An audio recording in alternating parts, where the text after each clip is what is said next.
Hello, guys. Back again with another episode. This time we're going to talk about how hopeless Democratic City are, right? By what went on last week in Chicago. I'm really I come to a point where Democratic City or liberal city, there's no hope, right? Sometime you need to leave that city. There's no saving. It's not worth saving at all, right? It's the people over there keep voting for the same old people, keep voting for the same old politician, keep voting for the same old policy, right? And they expect these politicians are supposed to help them. They expect these governments supposed to help them. These governments are not going to help you. They're not here to save you. You have to save yourself, right? When God sent the three angels to Sodom and Gomorrah, right? Did he change his mind? No, he destroyed that city because that city is not worth saving, right? When God created the flood, right? Did he tell everybody else? No. Did he try to save it? No. I mean, he tried the best he can, but he understands that at some point, some stuff are not worth savings, right? So you have to start over, starting from scratch, right? Like the Great Reset, right? I don't want to use that as an example, but in essence, it perfectly describes these cities are these cities right here. It need a total reset, right? It need a total reset because the thing that's going on right now is not helping. They keep pushing all these draconian laws, these draconian rules, try to take away your rights from you, right? And try, hold you down, hold you back, oppress you even more. Created these things called racism, which I don't think is a thing at all. I think is a way to divide people even more. Create this paradigm of left and right paradigm, when actuality, a person a person agree whether they want bad thing or good thing, right? There's no left and right, because not all people from the left agree on everything. Not all people on the right agree with everything. So they lump these people up to divide them even more. That's what it is. They create this two-party system on purpose, right? Because when you look at an individual, do every individual agree with everyone else? No, not necessary, right?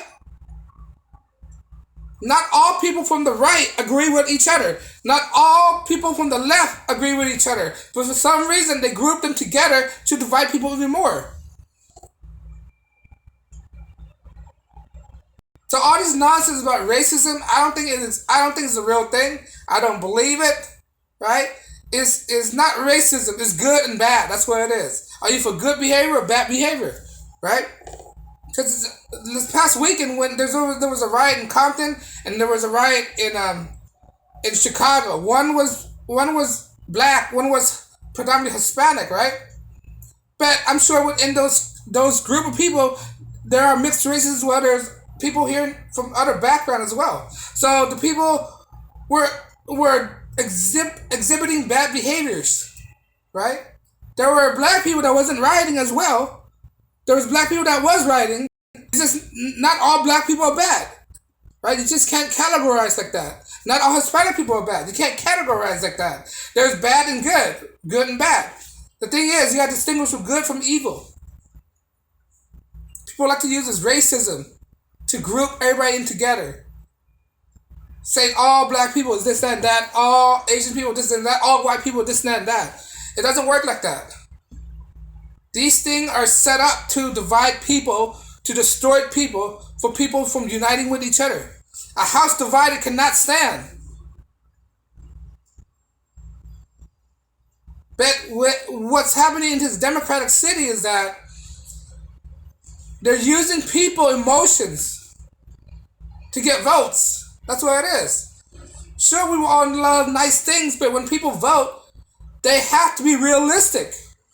You cannot vote with your emotions. What are they doing with these cities? That they're getting people to vote with their emotions. That's what it is.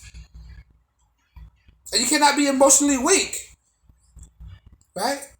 So right now, what I'm seeing is that there's a lot of emotionally weak people, and they're being taken advantage of. Because there's so many emotionally weak people, there's no going back to saving them. They have to save themselves. These emotionally weak people, They have to save themselves because the government isn't going to do it. So if these people won't save themselves, that means they can still vote the same way, the same pattern, over and over and over and over because they're psychologically damaged.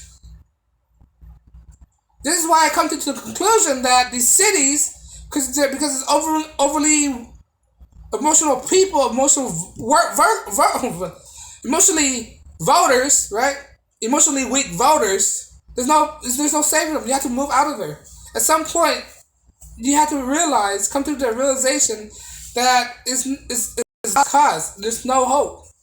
So move out of the city, buy yourself a parcel of land, and live off the land.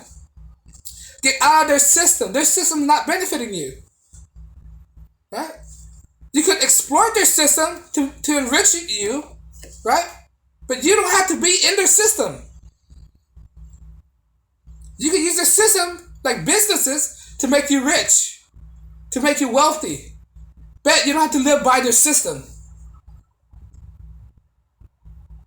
By that, what I mean is that you can live off grid and again, you can start a side hustle to target these people and get rich off of them. But yet again, you don't have to be in their system. I hope I convey it good enough for you to understand. You know what I'm saying? But what I'm trying to say is that you have to get out of their system. There's no point. There's no point in playing along with these people, right? You need to stop voting for these people. Stop voting. I stopped voting, man. I don't see any cause of voting anymore.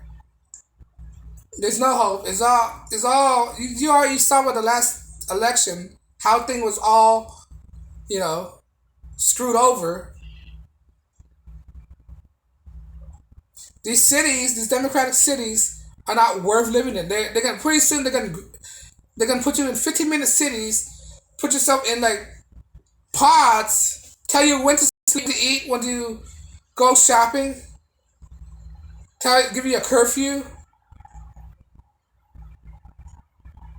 I'd rather take my chance in the wilderness when something goes down, when they lock everybody down in the concentration camp.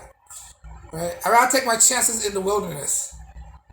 At least I have my freedom in the wilderness, right? That's what you have to realize, that these cities, these democratically run cities, right, are not worth saving, right? Chicago is beyond repair right now. That's why everybody move to the suburb, and pretty soon everybody's gonna fall onto the suburb, and then the suburb gonna be a mess as well. It's already come to that point. In Los Angeles, the suburb is already a mess, right? The city's not good for you.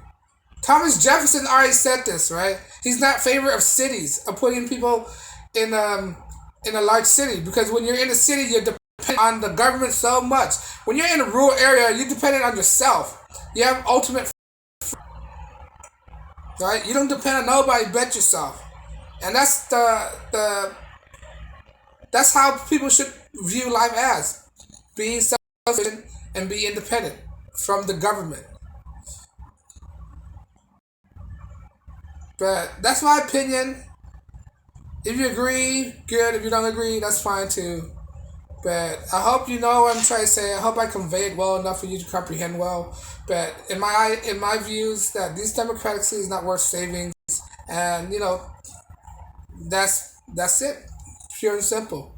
Either move out of these cities, get prepared, get yourself ready, arm yourself, practice self-defense, get yourself food, water, shelter, medicine if you have to. But the future look bleak to me. It really does. People have societal issues, relationship issues, and that's thing you could control. You don't have to be in that situation. You don't have to be in that environment. But I don't know. Let me know you agree. Like, share, subscribe, and I'll be back with another video. Thank you.